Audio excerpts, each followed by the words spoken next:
అందరికీ ప్రైజ్లాడండి. మరి ఈరోజు దేవుని వాక్యము లూకా శుభవార్త 15వ అధ్యాయం 11 నుంచి 32 వరకు చూస్తే అక్కడ మరి ఒక తండ్రి ఉంటాడు, ఇద్దరు కుమారులు ఉంటారు. అయితే అందులో చిన్నవాడు బాగా చదువుకున్నవాడు, తెలివైనవాడు. నాన్నగారు నా ఆస్తి నాకు ఇవ్వండి అని చెప్పి తండ్రి ప్రతిరోజు గొడవ పెడతా ఉండేవాడు.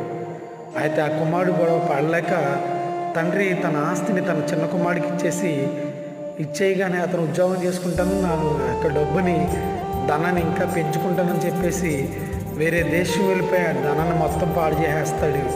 డబ్బంతా అయిపోద్ది, దుర్వ్యాపారం చేత పాడు చేస్తాడని బైబిల్ కనపడుతూ ఉంది.